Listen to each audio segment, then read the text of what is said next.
양육 수료식 때는 우리 부목사님들이 하시고 성맥 때는 이제 제가 설교합니다. 또 양육 수료식 때는 화관을 쓰고 꽃다발을 받고 축하를 받지만 이제 성맥 때는 앞치마를 받고 섬김의 시작을 하는 거죠. 제가 성맥은 자격 조건이 딱 하나입니다. 양육을 마친 사람. 대신에 저는 누구에게 성맥을 하십시오 추천하지 않고 100% 공개하고 기회를 드립니다. 왜냐하면 성맥은 어마어마한 특권이기 때문에 제가 그것을 모든 사람에게 동일하게 기회를 주는 거죠. 담임 목사가 2년을 매주 함께 한다는 것, 매주 2시간뿐만 아니라 이제 여행 때는 함께 오랜 시간을 같이 하고 또 원하면 또 다른 시간을 내서 함께 하는 건 어마어마한 특권이죠. 그것을 하나님께서 저에게 또 저를 통해서 우리 성도들에게 사랑을 흘려보내기 위한 통로로 주셨다고 믿고 제가 아마 마지막까지 해보려고 합니다. 특별히 이번 12기가 아주 유명하죠. 아주 유난한 기수인데 저 개인적으로는 하나님이 열매를 주는 것 같아요. 제가 성맥을 하면서 꿈꾸는 모습이 있었거든요. 그러니까 정말 행복한 공동체, 양육을 1년 마치고 또 2년을 함께 한다면 정말 행복한 공동체가 되고 그 공동체를 경험한 사람이 어디 공동체 가든지 그 공동체를 살리는 통로가 됐으면 좋겠다라는 바람으로 시작을 했어요. 그런데 지난 11기까지 모든 은혜는 있었지만 이 공동체에 뭔가 안에 그런 온전하지 못한 모습을 보면서 하나님께서 허락은 했지만 어쩔 수 없는가 그런 생각을 해봤었어요. 이번 12기를 보면서 되는구나. 하나님께서 역사할 때 얼마나 행복한 공동체가 이루어질 수 있는가를 12번만, 12년은 아니에요. 왜냐하면 11기가 무려 3년을 했기 때문에 횟수는 12년이 아니라 13년, 14년 되는데 12번째에 하나님께서 이렇게 가능하구나라는 것들을 보여주셔서 오늘 제목을 우리가 서로 사랑할 때 경험할 수 있는 것이라고 한번 잡아봤어요. 자, 먼저 화면을 통해서 이 요한 사도가 우리가 예수 믿는 사람인지 아닌지를 점검하는 3가지 테스트가 있다고 말하고 있거든요. 첫 번째는 내 행동에 삶의 변화가 있는가. 그야말로 성공에 대한 태도, 비극에 대한 태도, 죄에 대한 태도, 내 언어나 모든 그런 행동에서 변화가 있는가. 변화가 없다면 가짜라는 거죠. 당연히 주변 사람들이 인정할 정도로 변화가 있을 때 예수 믿는 사람이라고 할 수 있는 거죠. 두 번째 테스트, 관계죠. 서로 사랑하는가, 이웃에 대해서 사랑하는가. 사랑하는 사람이 진짜고 사랑하지 않으면 가짜일 수 있다. 그게 요한일서에서 계속 얘기하는 거죠. 세 번째 테스트는 뭔가? 교리적인 측면에서 예수 그리스도가 정말 구주이심을 믿는가? 어때? 여러분이 이 3가지 테스트를 한번 자기 개인적으로 한번 해보시죠. 여러분은 예수 믿고 나서 말과 행동이 변화됐습니까? 내가 조금 착해졌다 이런 게 아니라 근본적으로 이제 내 모든 삶에 대하여 태도가 달라지는 거죠. 당연히 거기에는 우울이나 비극이나 외로움 이런 모든 것에서의 변화가 있어야 되는 거죠. 조금 달라지는 게 아니라 근본적인 변화가 있어야 되죠. 두 번째는 정말 사랑하는가. 왜냐하면 오늘 본문을 보시면 잠깐 보세요. 길게 안 할 거예요. 시간이 없어서. 이제 우리 7절을 보시면 7절 같이 읽어볼까요? 시작. 사랑하는 자들아 우리가 서로 사랑하자. 사랑은 하나님께 속한 것이니 사랑하는 자마다 하나님으로부터 나서 하나님을 알고. 네, 사랑은 하나님께 속한 것이기 때문에 하나님이 주시는 거예요. 하나님의 선물로 주시는 것이고 더 나아가면 거듭나지 않으면 사랑할 수 없다는 거죠. 모든 종교와 철학이 사랑은 얘기하지만 진정한 사랑은 할 수 없는 거죠. 이 사랑은 반드시 하나님으로부터 난다는 거니까 뭐예요? 거듭난 사람만이 할 수 있는 거예요. 그러니까 내가 사랑하지 않는다는 것은 뭐예요? 거듭나지 않았다는 증거일 수 있는 거죠. 자, 그리고 이제 그러면 그 왜 우리가 하나님을 믿는 사람은 사랑할 수밖에 없냐면 8절이죠. 8절 시작. 사랑하지 아니하는 자는 하나님을 알지 못하나니 이는 하나님은 사랑이심이라. 사랑이심이라. 하나님이 사랑. 가디스 러브 아주 유명하잖아요. 그죠? 아주 유명한, 최고 유명한 구절. 하나님은 사랑이시다. 하나님은 누군가? 여러분, 하나님이 사랑인 이유 아시죠? 사랑은 혼자 할 수 있다, 없다? 없다. 그 모든 종교와 철학도 사랑을 얘기하지만 진정한 사랑일 수 없는 게 뭐냐면 다 혼자거든요. 근데 기독교는 삼위일체예요.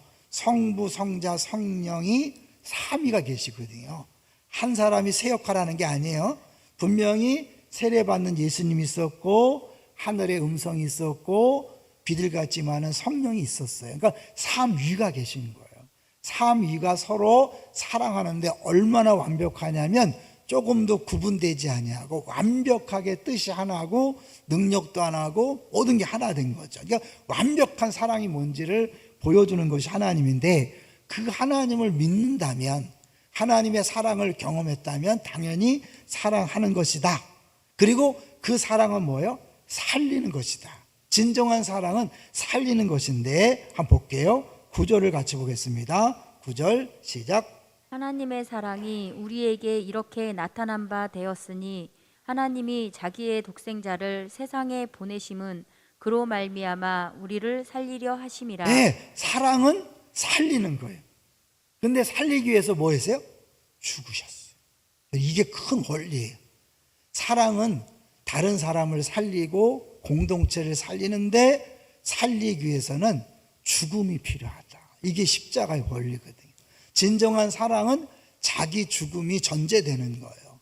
내가 죽지 않고는 사랑은 불가능합니다.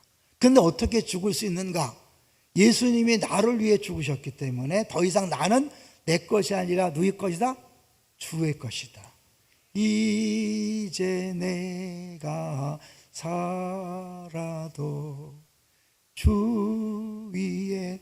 난 이 찬양할 때마다 생새가 생각나서 울음이 나요. 제가 2박 3일 동안 하고 마지막 4일째 이 찬양하면서 얼마나 울었는지 몰라요. 지금도 그 생각이 나요.